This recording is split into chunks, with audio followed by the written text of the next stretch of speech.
Hi, everyone. Thank you for joining me in the locker room on this Wednesday, the first day of November. I'm Alan Locher. I'm really excited to welcome Jeremy Lentz, the Executive Director of the Teaneck International Film Festival. I actually graduated from Fairleigh Dickinson University and worked in Teaneck very early in my life. Jeremy has been with the festival for 15 years, and under his direction, the TIFF has been dubbed by a nationally recognized newspaper as the film festival with a social conscience, and is now considered one of the most prominent social justice film festivals in the nation. The Teaneck International Film Festival draws over 3,000 filmgoers each year. Films and talkbacks illustrate what TIFF is about, making untouchable topics part of everyday conversation by addressing racism, oppression, the environment, the LGBTQ plus community, women's concerns, immigrations, stories of the little guy whose story is not often heard.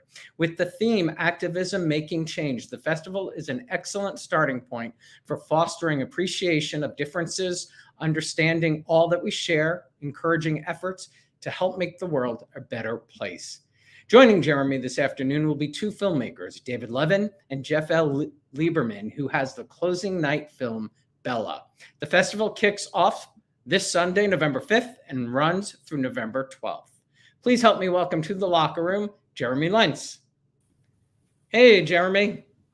Alan, it's so good to be on the locker room. Great to see you. Thank you for having me. My pleasure. I'm excited to talk about this festival. So close to my childhood home, and spent many a day in Teaneck, New Jersey. So it's my pleasure to have you here. I want to read a quote. "We are not yet utopia, but we are trying to be," said Teaneck's first Black mayor, Bernard Brooks, at an interfaith service at Congregation Beth Am on Thanksgiving weekend more than 3 decades ago. You've been working hard to achieve that goal since you became the executive director. Talk about that goal and how you've been working to achieve that. So I took over the festival in its 4th year. And initially, when I took over the festival, there were loose themes every year. But my whole thing about TIFF and Teaneck was Teaneck is really an activist community.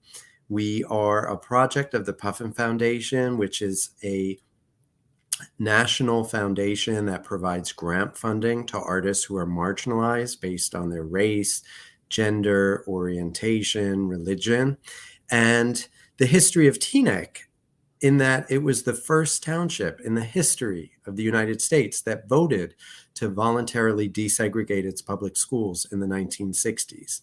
So my thought when I took over this festival was, that's what makes us unique. That's our selling point. And we already had this kind of history of activists who were involved with the festival. We were co-founded with the National Coalition of 100 Black Women and the Links of Bergen County, which are two very prominent African-American women's organizations.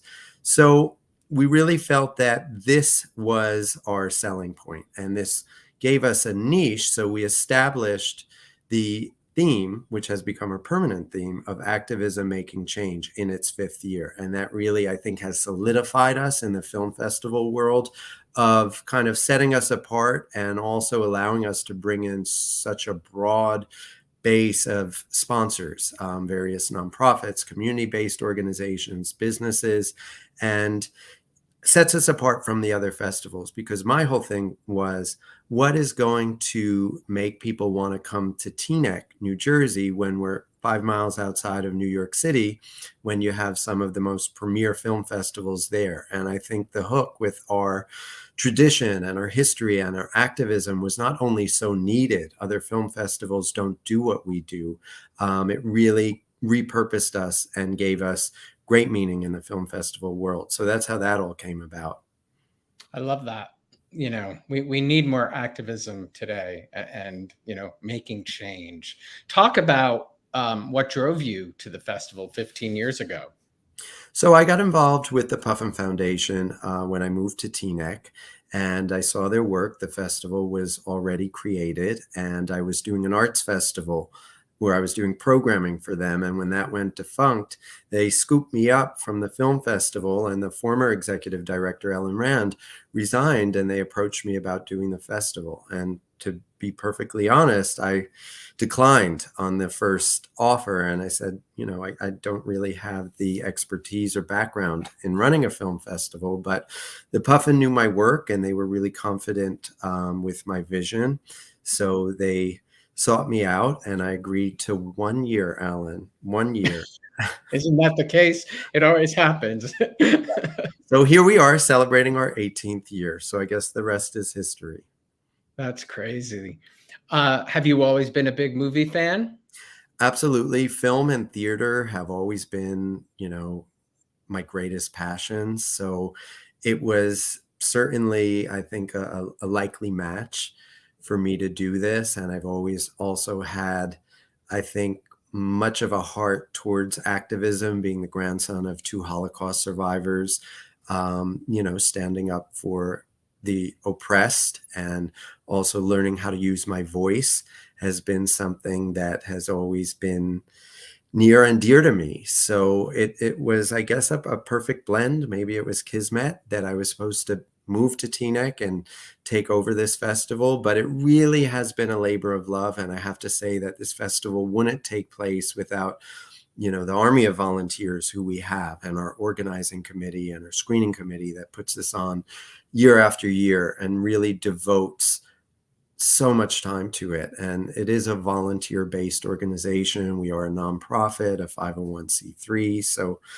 people can certainly donate to it, but we really rely on the community and, the folks to come on board and volunteer and sponsor.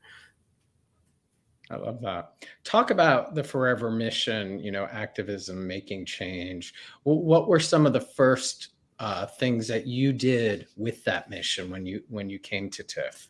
Yeah, so a lot of people don't know, the history. I mean, outside of Teaneck's integration in the 1960s, as the mayor said, we're certainly not utopia, and Teaneck has its struggles, and those who know about Teaneck probably know of their struggles. We had our own kind of race riots in the early 90s when a white police officer shot and killed a Black teen. And that brought national attention and was a big stain on the town that was the first town in America to voluntarily integrate. So, in that sense, there's always challenges that come along with it. But in the founding of the festival, part of the mission, why the Coalition of Black Women and the Links were brought on, was because they felt that Teaneck was becoming more segregated again. And in the founding of the festival, they wanted to use the film festival as a way to really reintegrate our communities, both, not only figuratively, but literally, because, by bringing people to our business districts, to Cedar Lane and Teaneck Cinemas, which, by the way, is the oldest Art Deco cinema in Bergen County, where we hold the festival, and is still a mom and pop run theater. Is that Cedar Lane? On Cedar Lane, yeah, and it's been fully renovated as well, state-of-the-art system, reclining seats, the whole 9 yards. But, to get back to that, it really was, a catalyst to not only reintegrate the community, but also to provide a boost for businesses in town and really showcase, I think, something that's really special about our community. So by establishing that theme that we've talked about, when I took it over, there were a lot of challenges. And those challenges were, we found that our various different diverse communities were also, not cross-pollinating, meaning that, one of the objectives in running a social justice film festival is we want to learn from each other's stories. So if, we're showcasing films about slavery or the Holocaust, and there's only, one audience in there that knows their story, we didn't feel that we're really accomplishing our job. So we really sought out to do cross partnerships where we could work with different organizations and cross-pollinate our audiences. So we could learn about each other's stories. We could have talkbacks and panel discussions in safe spaces and really work to engage the community with the hope that our audiences take away something from the festival where they're inspired to do something, make change, register people to vote, go out there and do something in their own community, whether it's volunteering. And we've actually seen those effects happen. There was a woman who saw a short film many years ago at the festival about an orphanage of disabled children in Western Ghana. And she felt so compelled by what she saw in that short. She went through her church and raised thousands of dollars to bring over to this sister who ran the orphanage in Africa and donated all this money so they could get running water. And we didn't find out about that until we actually read an article in the newspaper, and that she was inspired by the film festival, at which point, of course, we reached out to her. And, it's little things like that that make a difference. And that's why we come back and do what we do, because it is hard work. And with times as divided and as turbulent as they are now, I have to say the work has gotten a lot harder and a lot more challenging. Every year we're met with new challenges, and this year, with everything that's going on in the world, is certainly a tough one. 100%. But it must be so rewarding, to read a story like that and see the impact. Mm-hmm.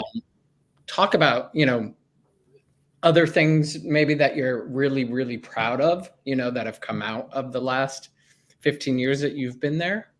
So many things. I mean, so many things are too many to list. But obviously, as a member of the LGBTQ plus community, we've done a lot of work for gay rights and for the community. When I started the festival, marriage equality was not legal statewide or nationwide. And we worked and lobbied with our senators, Senator Loretta Weinberg, who, is Teaneck resident and former councilwoman who went on to be the Senate Majority Leader for the state of New Jersey, along with our Assemblywoman at the time, Valerie Huddle, and Gordon Johnson. They co-authored some of the most progressive laws in the state, which dealt with the bullying Bill of Rights after Tyler Clemente jumped off the bridge, to get protections for students in schools in the state of New Jersey. We ultimately won the battle with marriage equality in New Jersey. New Jersey now has LGBTQ plus curriculum that is mandated in its public school teaching so that students can actually learn about Stonewall. And, those are some major accomplishments which we feel that our screenings had a significant hand in helping to kind of change hearts and open minds, because it's not just about, the laws. It's about how do you change people to get support of those laws. And when we started, not everybody supported that. But still, at the same time now, we see all these laws that are being challenged, and people want to roll back rights and take out LGBT curriculum because they feel, somehow children are being indoctrinated by learning, the reality and the truth of what our history is. So these are things that we fight for, that we champion, and it's not easy. And, just because you win rights doesn't mean you stop fighting, because as you see, those rights are still always at stake. So those are, a few of the many things. I could talk about so many things. Well, as a Jersey boy, I appreciate those things immensely. As a gay Jewish boy, I should say, I appreciate those things amazingly, because, having that type of education probably would have made life in New Jersey a little easier, Absolutely. If you saw yourself represented in school, if you could learn about your own history and knew that, there were other people out there like you. It was the same for me. We didn't have access to that when we were in middle school or in high school. There were no real spaces for us to go, and we had to learn on our own. There were no mentors, or if there were mentors, you were afraid to go and seek them out. So a lot has changed for the better, but again, we still need to work to kind of ensure that those rights stay protected. It's fragile. It's still fragile. Yeah. Well, the festival kicks off this Sunday, November 5th. And as I said, it runs through November 12th. Tell us about some of the films, the events you have planned, and what you're most excited about. Oh, there's an incredible roster of films, and the festival is hybrid too. So I'll tell your viewers, for anyone who isn't in the New York City metropolitan area, you can buy a virtual pass for $15 and you have an entire week to stream the films and the talkbacks on demand. So I would encourage people that aren't in Teaneck to sign up for that. But as far as all the in-person screenings, there really is something for everyone.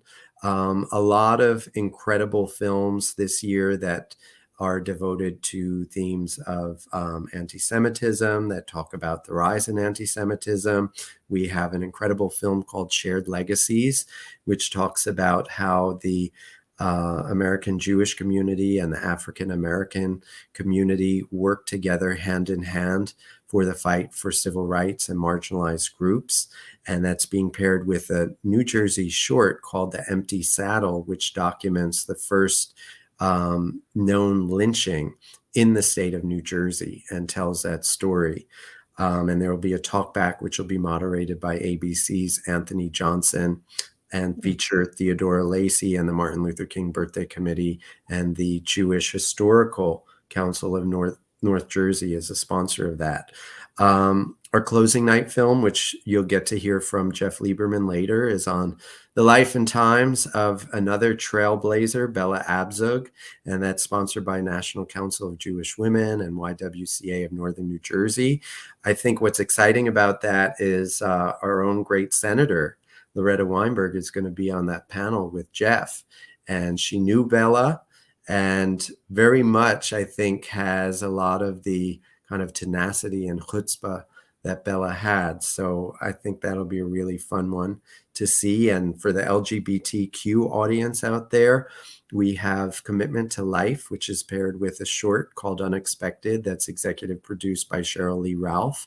And it deals with the onset of the HIV/AIDS epidemic and Hollywood's response to that in the early 80s, and how Elizabeth Taylor was really one of the leaders in bringing major national attention to it and calling out Ronald Reagan at the time to do more.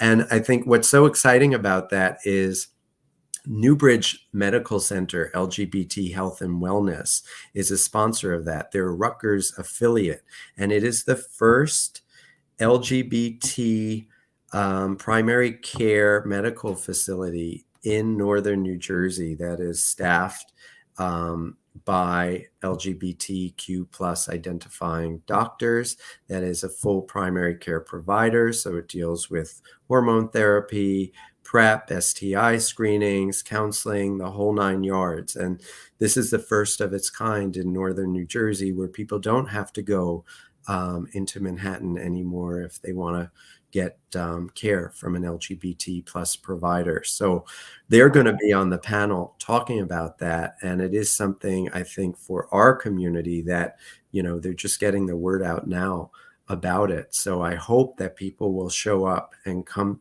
to see that screening, because it's a really important one. And I'm going to moderate the talkback on that. So that one's super exciting. We have films on Rosa Parks, on the famous poet Nikki Giovanni, as well as the famous artist Faith Ringgold. You know, there's stuff for children in the festival. We have an animated kid flick special, which comes from the New York City Children's International Film Festival, and they're curated animated shorts, and it's free thanks to a grant that's provided by the Puffin Foundation for children ages 5 to 10.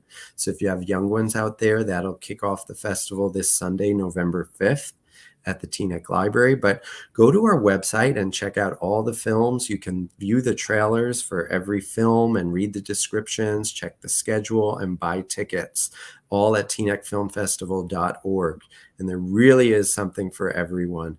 And the majority of films also have talkbacks that are included with them that obviously enhance the film-going experience so much.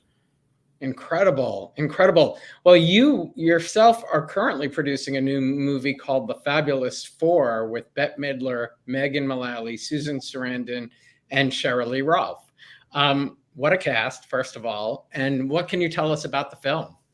Oh, it's I think a film that'll really be needed at this point, a film that's going to make people laugh. It's going to be a full theatrical release, and it tells the story of four friends who are getting together for the wedding of one of their girlfriends. And these are friends from college, and they end up, and Bette Midler is the character who's getting married, and they end up taking a road trip to Key West for the wedding and, bachelorette party and what ensues. So their kind of storied past gets revealed, and, old kind of things come up that were never resolved amongst friends. And, it's really a story about women coming together. It's a comedy. It's something that I think will really make people laugh and have a lot of tender moments. So I'm excited about it. It's currently in production. They're shooting in Savannah, Georgia.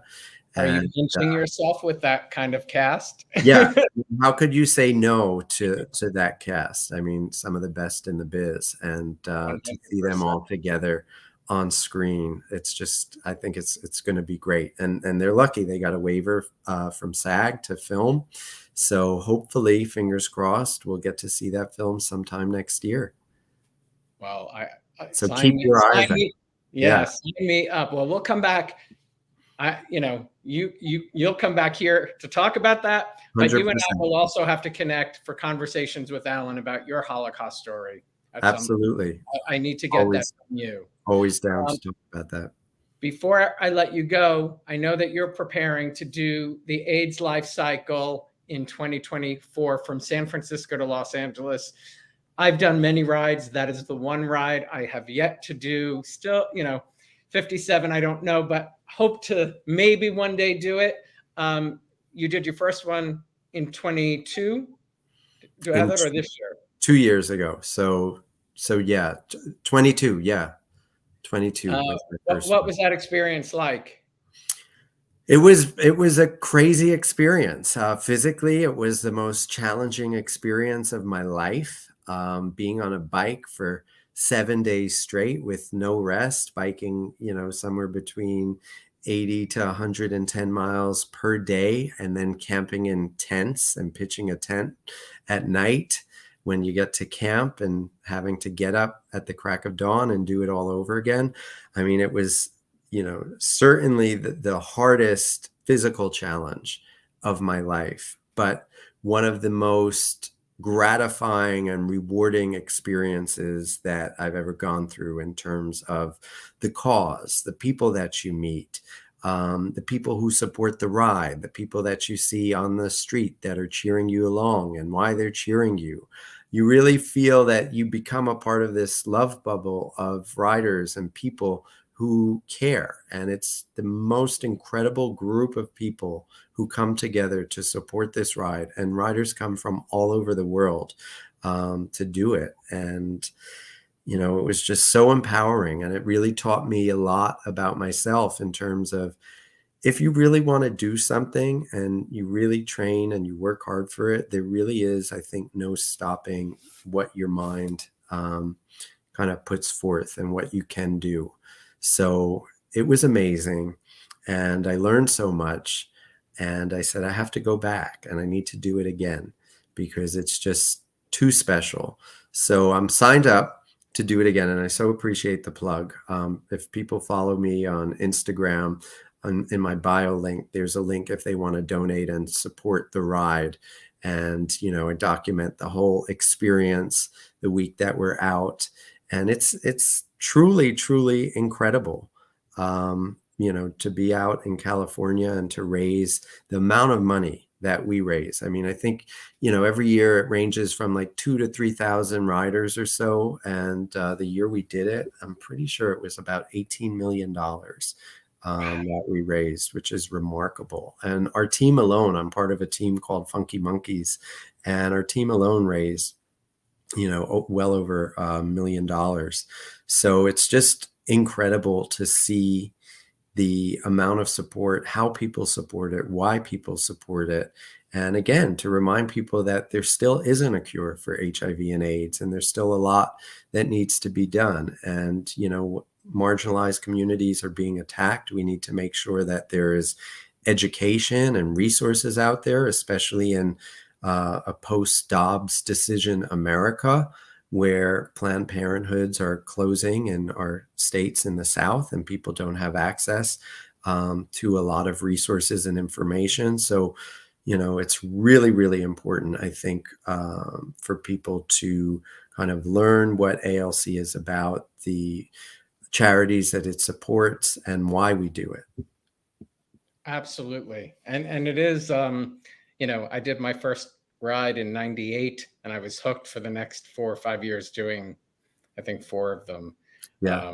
And it's never too late, Alan. I have to tell you, there are people that are doing it in their 70s, and it's I am sure it is one I did 3 Boston to New York and an Alaska AIDS ride through a random summer blizzard, and I survived that. So if I can do that, I think I could do that. It's just a matter of the commitment, because it's a big commitment. That's a big commitment. 7 days. That one is.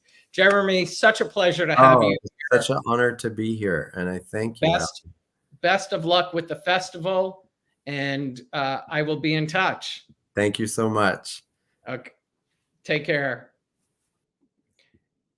Thanks to Jeremy. Don't forget the Teaneck International Film Festival kicks off this Sunday, November 5th, and runs through November 12th. Joining me now is David Levin, a Teaneck native himself, who is behind the movie that will lighten your mood and leave you laughing. Viral Vignettes takes a look at people living through the pandemic and sharing their misery on camera. Please help me welcome to the locker room, David Levin.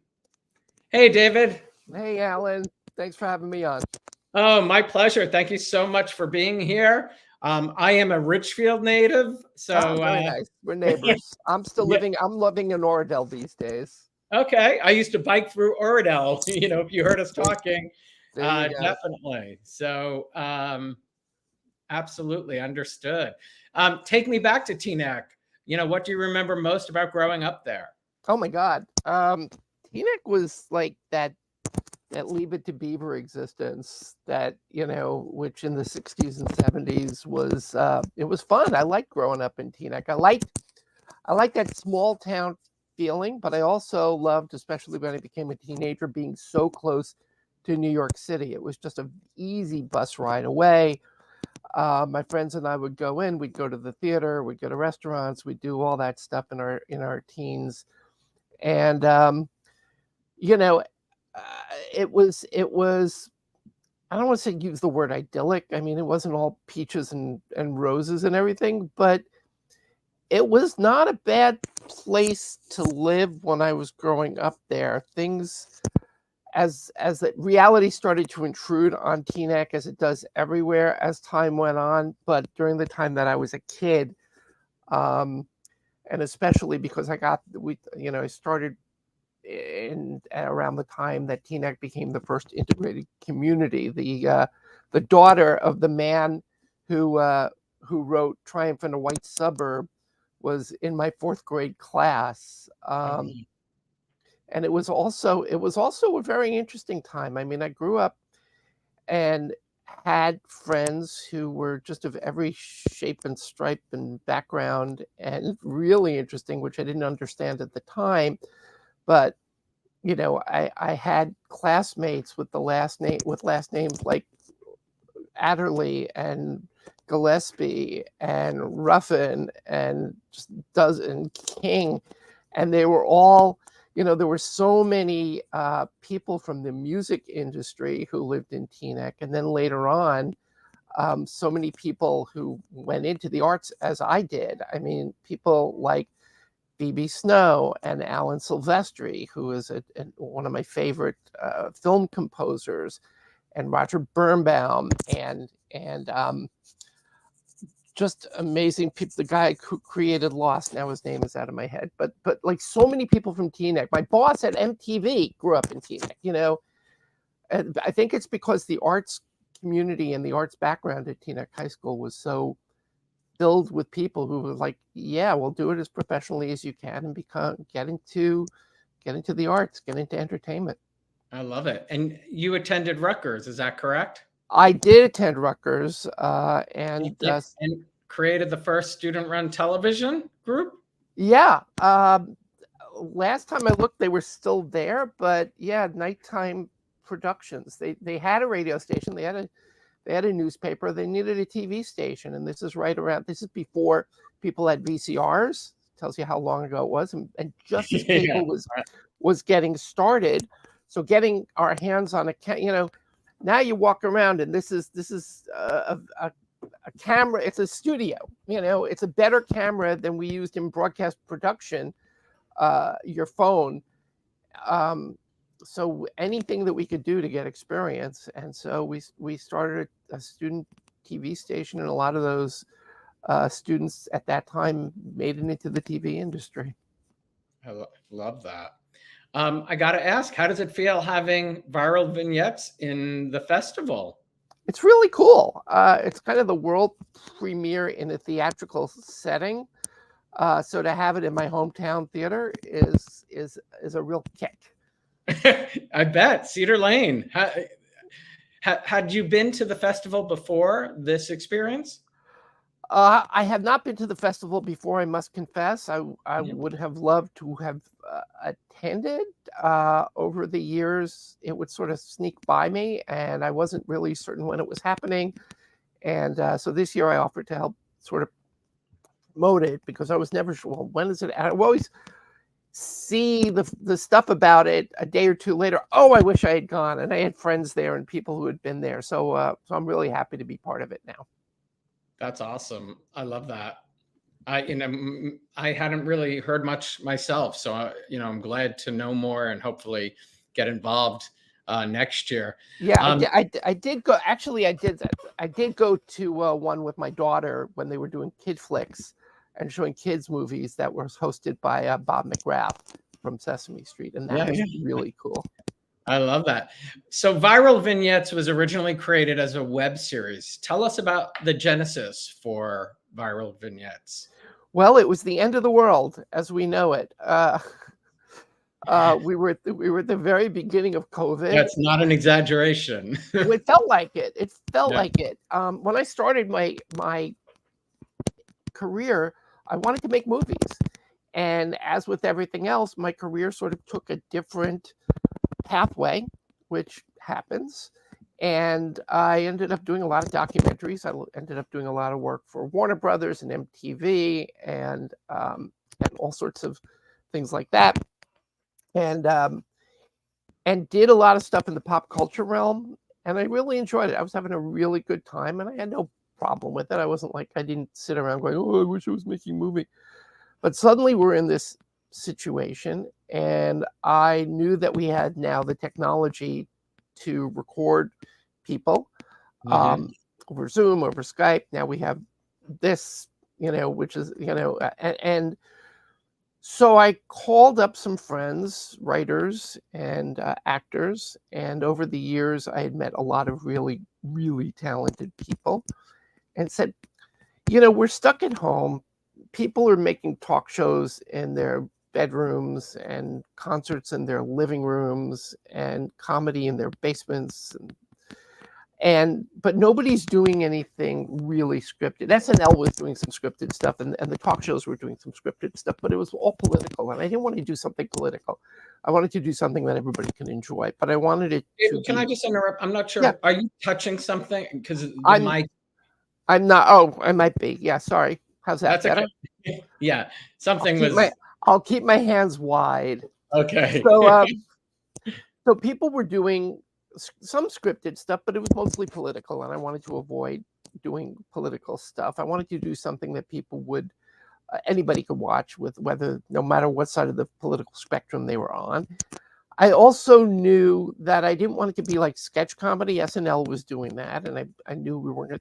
I wanted to do kind of like little one-act plays. And nobody was addressing what we were going through at that moment. So now we're all stuck at home. The only way we can have conversations with other people is like this. People were feeling anxiety. People were going through stuff.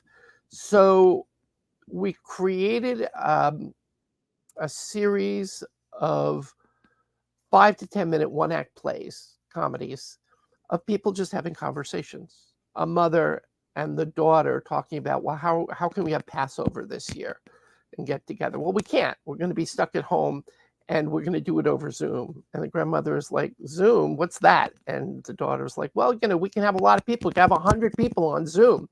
Mother's like, how am I going to feed 100 people? And then we, See, I mean, you're not kidding. Right. So it's like, no, you don't have to feed 100 people. We're just going to be on Zoom, and just different people sort of adjusting. We had a census worker, calling somebody to take the census. We had lots of different situations. 2 kids who their entire senior year is canceled, and they're talking to each other on Which happened to so many people. The night of the virtual prom. And so there were all these little vignettes, and we got people who, I knew a couple of people. I knew like Don Most, and from Happy Days, he played Ralph Malph, and a bunch of other people. We started sort of, again, virally talking to different people, and we got Barry Bostwick from The Office and from Rocky Horror Picture Show. We got Renee Taylor from The Nanny, and we got, I'm going to feel bad because I'll miss some people. We got Fred Melamed, who's a terrific actor, who was in A Serious Man and was in WandaVision and was in Impeachment and has been he's like on everything now. Audrey Landers, Robert Wuhl, John Schneider. You got it. Yeah, John Schneider from Dukes of Hazzard and Smallville. I mean, these are people I loved growing up, and now I'm working with them. And we got some great script writers. Fred Stroppel is an award-winning playwright from Long Island. William Bickley was a writer on everything from Partridge Family to Happy Days to Perfect Strangers to Step by Step. Kurt Fried, I met him. He lives in my town in Oradell. Stephen Van Patten, who generally writes horror novels. So lots of different people, and everybody contributed. And we did one a week. And the proceeds that we got from contributions and went to the Actors Fund. So that way the actors felt like they were contributing to something, as opposed, because we had no money. And then, do you have a favorite vignette? That's like picking your favorite child. Well, tell me how, what prompted you to turn it into the feature film? So as we were doing it, it was kind of an anthology. It seemed like an anthology, but in the background, I'll show you real quick. In the background, I was putting together a list of how all these characters might intersect with each other. So somebody from one episode... You were making a family tree? Somebody from one episode ended up being married to somebody in another episode. And somebody else was their child, and somebody else was... And so they were all interconnected somehow. I love that. And so that when we did the last episode, we had 9 of the people on it.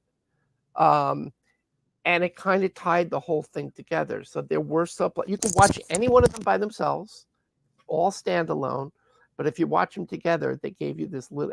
And they didn't intend to do that at the beginning, but it sort of evolved. And it was really kind of cool. I love that. That's terrific. And all of it filmed over Zoom or one of the platforms. Skype, Zoom, and FaceTime. Wow. And at the time, Zoom was not as good as it has become. So it really was not the best alternative at first until we did the last one. The best at the beginning was FaceTime. But I could also intersect. I could have people on FaceTime talking to people on Skype because I had the right equipment to make that happen. Are you happy with the final result? I think so. I'm really proud that we were able to do it. In the moment, I had no idea if it was any good or not. And we've gotten some good feedback. At a certain point, I was inspired to put them into festivals, and we won a lot of awards. So I'm like, okay, well, if that was pretty good validation at a time when everybody was sort of down. The actors won awards, the writers won awards. I won awards. Awesome. So it was fun at a time when all of us needed fun. I hear you. I mean, this show was created at that time, for that reason. Yep. You are an Emmy award-winning TV producer, director, showrunner. What sparked your interest in TV and film to get you on this path? I watched way too much TV. Like, okay, that looks like fun. What were you watching back in Teaneck? You name it. I mean, whatever, there wasn't that much on TV. There were only 21 hours of TV a week between, on each network or whatever. And so I watched whatever was on. We didn't have VCRs. We couldn't rent any. I mean, now there's 21 hours an hour of new television being produced. There certainly is. You're not kidding. So whatever was on, that's what I watched. I mean, it was like find the thing that was appealing to me in that moment. Pick a show. I probably watched it. And I was really lucky. About 15, 20 years ago, I did a show called TV Land Confidential for TV Land. And I got to interview like 300 of these amazing actors, which is how I met that you grew up watching. Yeah, it was like, imagine being able to ask anybody you want about anything you want. I interviewed the guys, the two folks who played Jimmy Olsen and Lois Lane on the original 1950s Superman series.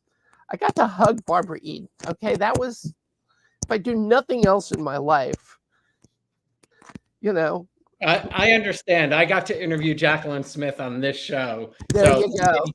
That was, everything.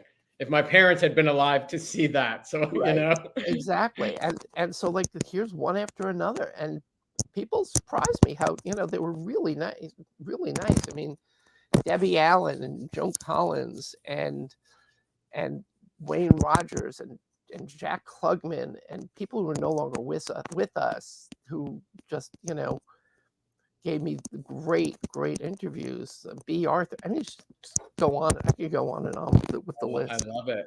What's next for you? Looking for more fun stuff to do. Looking for good gigs.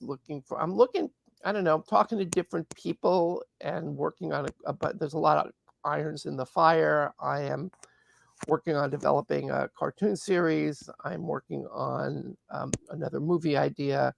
I don't know if people will be interested in watching another Zoom movie. They're sort of, I mean, apart from these talk shows, which has turned into an entire genre, which I do also.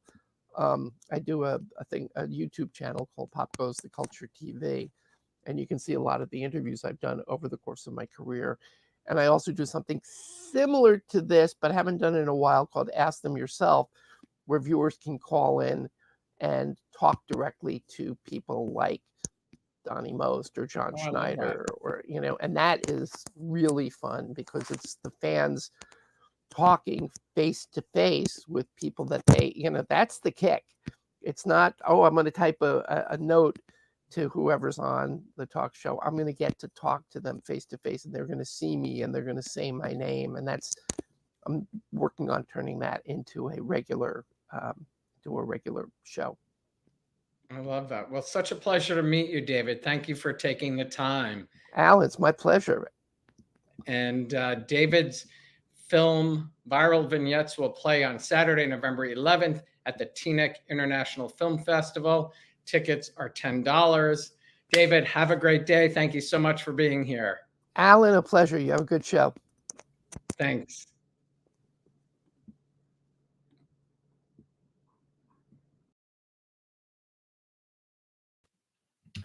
Joining me now is Jeff Lieberman, an award-winning journalist, producer, and filmmaker, and the founder of Reemerging Films. Jeff's newest documentary, Bella, profiles the trailblazing Congresswoman Bella Abzug. Bella's inspiring story and crusading work on behalf of women, the working class, and the LGBTQ plus community is told through brand new interviews with Barbara Streisand, Shirley MacLaine, Hillary Clinton, Lily Tomlin, Nancy Pelosi, Gloria Steinem, Maxine Waters, Phil Donahue, and many more. It is my pleasure to welcome to the locker room Jeff Lieberman. Hey, Jeff. Hey, Alan. How you doing? I'm doing well. Thank you so much for being here. Thanks for having me. Your film Bella is a closing night film. How does one nab that prime spot? Well, it's a great honor, and we're very appreciative to the Teaneck International Film Festival. This is our third festival where we're the closing film. So I think maybe the San Francisco Jewish Film Festival set that bar back in July, and other festivals have sort of followed. So it's been nice to get that appreciation with this film. That's awesome. That's awesome. Well, you are the writer, director, and producer of Bella. What was your first introduction to Bella Abzug? You know, I first learned of her as an adult through a documentary film called New York, a documentary film by Rick Burns, which is like 13 hours long. And you'd think like, oh my God, I'm not going to be interested in this next chapter, but each chapter is more interesting than the next. It's really a phenomenal documentary. And Bella is one of the New Yorkers who's interviewed in this film. And I had known of Bella a little bit through my childhood. Like I'd heard sort of like little scant references to her, but I didn't really know who she was. I was born after Bella's sort of largest time in the public eye. And I knew that she was a feminist and a Jewish woman who spoke truth to power. But it wasn't until I really started researching her that I discovered all these amazing accomplishments that many people knew, but I think a lot of people don't know. And she was always sort of heralded as, you know, a feminist and a founding mother of the second wave of the feminist movement, which is all very true. But she was an incredible legislator too, and trailblazed so many paths for women in Congress and politics today. I felt like her whole story hadn't really been told till now. Was there something in that documentary you watched that sort of ignited the spark that you thought, this could be, she could be her own documentary? It didn't occur to me at that time, although I did remember, she had the hats and she had that personality and the voice. Like there was so much about her that was sort of very alluring and interesting. But it was actually my mom who suggested the idea to me. And this was following my last film, The Amazing Nina Simone, where I was sort of thinking about what I was going to do next. And someone that she knew suggested the idea of Bella. And Bella had come to Vancouver, where I'm from, and met this gentleman and spent the day with him and sort of told him a lot of stories. And 30 years later, he still had this feeling that a documentary needed to be done on her. And he passed that message on to my mom, and my mom passed it to me. And I thought, oh, come on, like, I'm sure that's been done a million times before. And when I actually looked into it, it had never been done. And I was sort of shocked. Lifetime did an hour-long piece, 45-minute piece. That was good, but it really didn't cover so much of the rest of her life that I think this film does. So it's really when I started looking at these facts that I thought, okay, this film needs to be done. Well, speaking, truth to power, is so important in today's world. As you researched Bella, what were some of the things that you found that you wanted to make sure made it into the documentary and the foundation of who she is, really? Yeah. Well, I think first and foremost, for women, she's an amazing hero. And if they don't know her, they should know that the fact that they have a credit card is because of Bella. Up until the early to mid 1970s, women couldn't get credit cards or bank loans in their own name. They would have to have a husband's signature or endorsement. And, many women who've seen this film have come up to me and said, I had that exact same experience. My no good, husband, who was a great guy, but had zero credit, like had to come into the bank, when I had the job to like sign. And it was just like the ultimate insult. And Bella knew that and saw many of her friends experiencing this. And she introduced legislation to change that. And I am so happy you brought that up, because that is one thing that I specifically learned during Hillary's 2016 campaign, and it blew my mind. And I didn't realize it was Bella who changed that, but the fact that women could not get a credit card in their own name in 74 was really mind-blowing to me. And I've shared it thousands of times since finding it out, because it still surprised me. But thank you for, putting it together for me there. Yeah.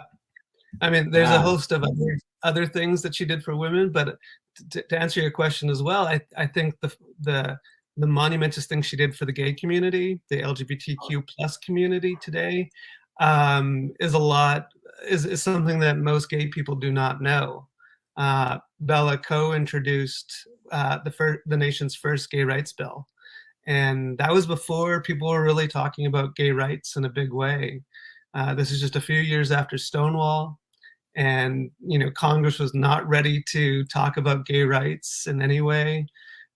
This was still just something that was happening in New York or San Francisco, and Bella saw that there's a great injustice that any gay or lesbian or bisexual, transgender people could be thrown out of their housing or lose their job just on the basis of being gay.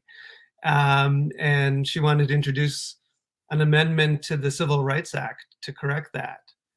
And, it didn't go very far, but it was very symbolic and very important to gay history. It sounds familiar as a gay man, but I didn't know all of that. Wow. That's incredible. And as I mentioned in the intro, I mean, you've spoken to so many folks. Were all of those folks ready, willing, excited to talk about what she represented? I think a lot of them felt this was overdue, that Bella had been an incredible presence in their lives, and that, yes, that her legacy was not secure. It was not as known as it should be. I think people felt like she was a mother figure to them and mentored them. I'm thinking about Nancy Pelosi and Hillary Clinton and Maxine Waters, who saw her as sort of a political figure that mentored them either directly or just by setting an example. Barbara Streisand was very close to her and saw her as a friend, a mother, a collaborator, and really wanted to lend her voice to Bella's campaigns and to her actions. And I think today she still feels that same way, that we need someone like Bella to be countering Trumpism and, war and injustice and correcting so many things that are still wrong in this country. And many of the same issues that they were still talking about in the 70s are prime issues today, including gay rights and abortion and so many things. Which is scary to think about, that it's still.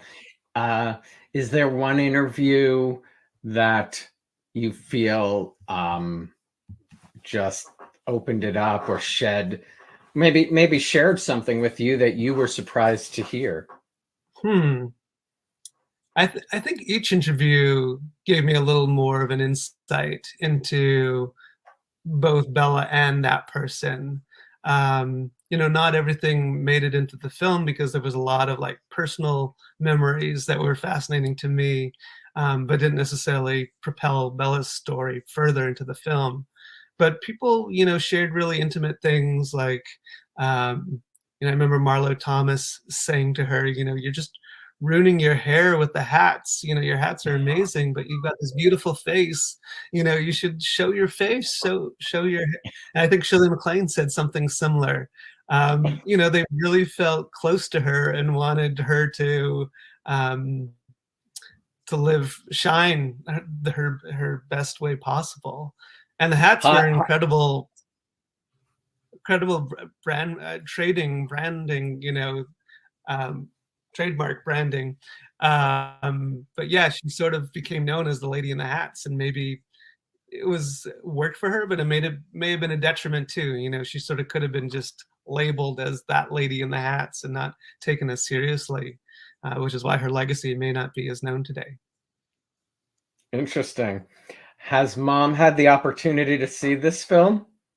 My mom? Yeah. Yeah, she quite a few times. She's come to 2 premieres, and she just organized a huge screening in Vancouver where we had close to 400 people, and she almost personally sold every ticket. So she was I love it. Yeah. That's terrific, to have her suggested and to be there. And your film is the winner of the 2022 Library of Congress Levine Ken Burns Prize for Film. What did it mean to you to win that prize? Oh, it's an unbelievable honor. It's the reason why the film got finished. I'm so grateful to Ken Burns, because I don't know if we hadn't won that award, whether this film would have come out yet or ever. It's not only an endorsement by him and a recognition that the film was ready and was good, but it came with a $200,000 grant for finishing funds. And this is a very archival rich film, as anyone who sees it can tell. And that archival is very expensive. And so we got a certain stage through sort of sweat and tears and hard work, but we really needed money to finish the film. And so it was a huge honor to get that funding, and it was through the Better Angels Society and Library of Congress and Ken Burns and the Levine family. And it was presented at the Library of Congress in this beautiful building and beautiful night. And so it was very heartwarming to see all our hard work pay off that way. That's incredible. Congrats. So you are a journalist at heart, having worked at CNN, CBS News, the New York Post. Where did your love of journalism begin? I'm sure it began as a kid watching the nightly news, Peter Jennings, Tom Brokaw. It was mainly Peter Jennings, but I would always be curious to see what Tom Brokaw and Dan Rather were doing. I watched a lot of Canadian news too with my father, and international news. I just loved the news from an early age and was fascinated with the world and fascinated with how news was made. And I wanted to be part of that world. And that was really a goal that I strived for. And yeah, I started interning at CNN. At CNN, I mean, because I basically I would not have had any of my career without the internships as well. I think, for any young person watching, an internship is vital. What doors did that open? What do you think you learned from an internship at, one of the most prominent news organizations in the world? I learned an incredible amount. And this was CNN in 1999, 2000, before it became the Anderson Cooper, like bigger machine, like fancier. It was more like hardscrabble, like news. It was more coming out of Atlanta, but the New York bureau was very important. And I landed an internship at the New York bureau with Maria Hinojosa, the correspondent, and the producer was Rose Arce, who's an incredible journalist too. And going out with these two fierce women every day on the streets of New York, covering rallies and protests and, introspective stories. And it was right at the 2000 when Y2K, when we all thought the world was going to end. So it was a very thrilling time. And they landed me a spot in Times Square on New Year's Eve, where everyone's penned in, and I was walking around with the press pass at the age of 20, just wandering around and keeping an eye on things and sort of reporting back. So it was an incredible experience, and I'm so grateful to them for that. Wow, that sounds incredible. It does. It just opened so many doors. Is there a story that you worked on over the years that you're most proud of? Oh, interesting. You know, at the New York Post, I was able to work on a lot of stories where I would discover things, interesting things about New York, and have a lot of freedom to create, you know, 2 to 5 minute video packages. And I was shooting them, I was writing them, I was, you know, coming back to the bureau and writing them overnight so they would be online in the morning. We did a lot of stuff on the 10-year anniversary of September 11th, which I thought was some of our best work. I And profiled that this definitely was a milestone, 10 years. Yeah, and it was, you know, the buildings were not finished at that time, and I was able to go into the towers while they were still under construction, and, you know, with no windows, go up like, I don't know, 50 flights or something, and sort of see what this was going to be like, and go down into the museum. It was really, you know, eye-opening. I profiled this gentleman who was this man in his 70s who was a British guy who was selling potato peelers in Union Square. And it seems like a very simple story, but he was a fascinating guy with a really rich background and history. And he was a real barker, you know, getting people to come and doing the demonstrations. You might have seen him. He was there for many, many years. But it was sort of Wow. the stories that I really enjoyed doing and I thought were powerful.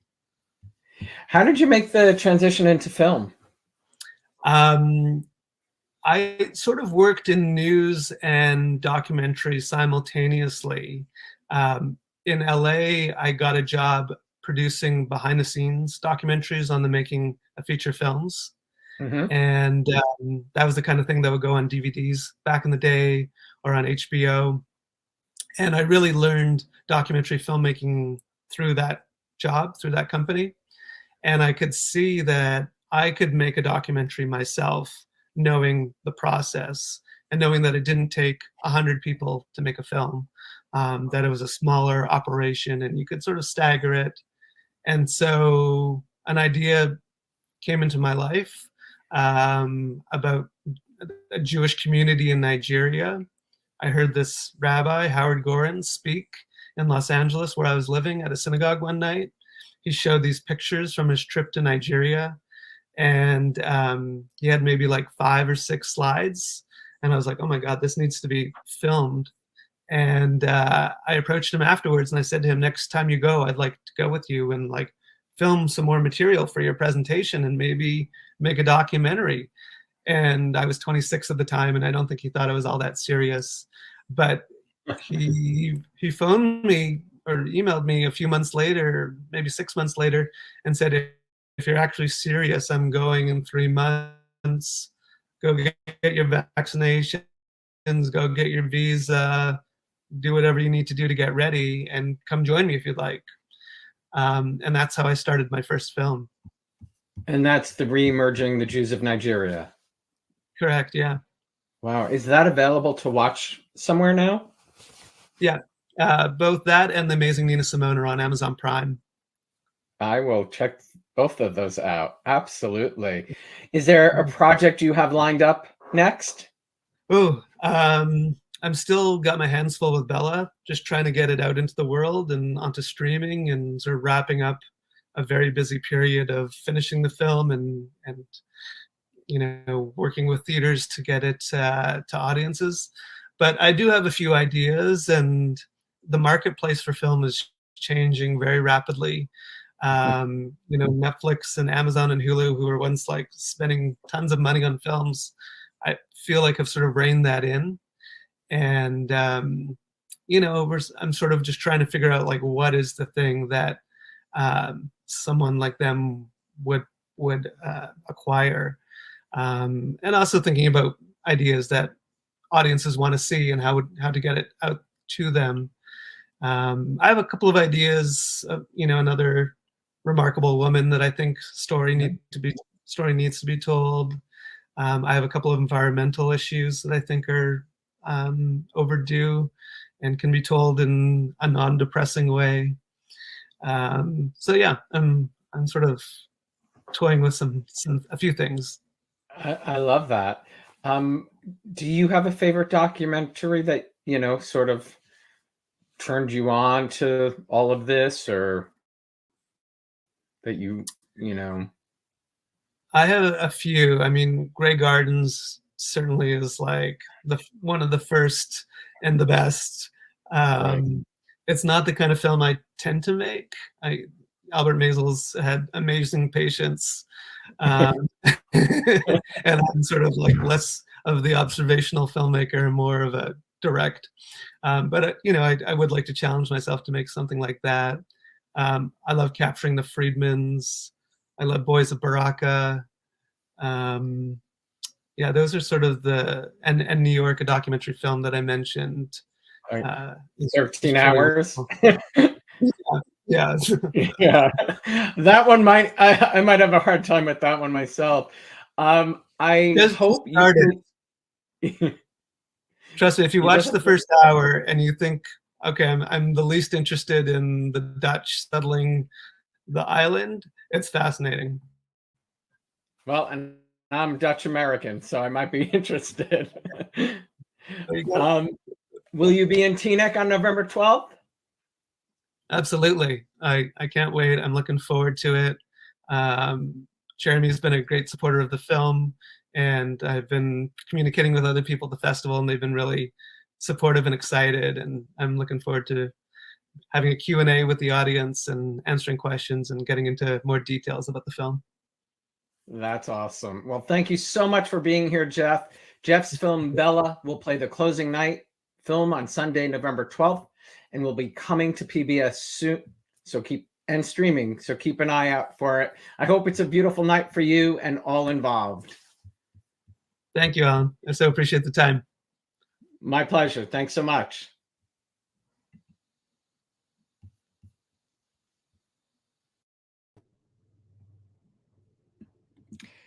Thank you to Jeremy Lentz, David Levin, and Jeff L. Lieberman. The Teaneck International Film Festival kicks off this Sunday, November 5th. Visit teaneckfilmfestival.org for more information. As you all know or heard, we lost actor Tyler Christopher, who you all know from his roles on General Hospital and Days of Our Lives. My heart goes out to his family, fans, friends. Too much loss, too much loss. Please join me tomorrow at 3 p.m. Eastern to meet Danny Robertshaw and Ron Danta, who have been running Danny and Ron's dog rescue for 18 years. If you haven't yet subscribed to my YouTube channel, you can do so down below. Turn on the notification bell for updates on all upcoming shows. And don't forget, you can stream audio versions of The Locker Room. Just search The Locker Room on your favorite streaming platform. Stay safe, everyone, and I will see you tomorrow. Have a great evening.